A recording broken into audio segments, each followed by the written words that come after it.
Kwanza naomba nitumie fursa hii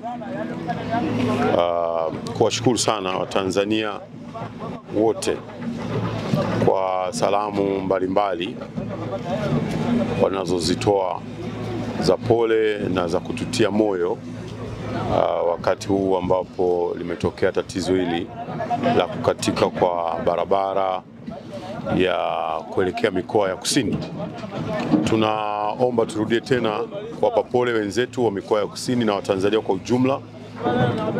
Na wapokee salamu za Mheshimiwa Rais Dr. Samia Suluhu Hassan za pole kutoka kwake binafsi, na amenipa maelekezo ya kwamba mimi na wenzangu wote hakuna kulala, ni kuhakikisha kwamba mpaka Watanzania suluhu ya jambo hili ipatikane.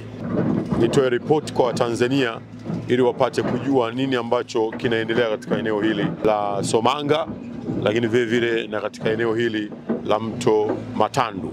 Upande wa Somanga tumefanikiwa kwa kiwango kikubwa sana kwa njia ya dharura kuweka mawe makubwa, ambapo tumeweka mawe makubwa zaidi ya gari 100 tumeziweka pale kwa malengo ya kwamba maji yanaweza kuendelea kupita, lakini juu magari na yenyewe yapite.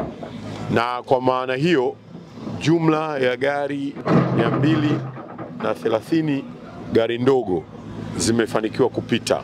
Tulianza kuruhusu kupitisha magari saa 11:30 kuja saa 12 kamili asubuhi alfajiri ya leo, na mpaka sasa gari ndogo 230 zimefanikiwa kupita.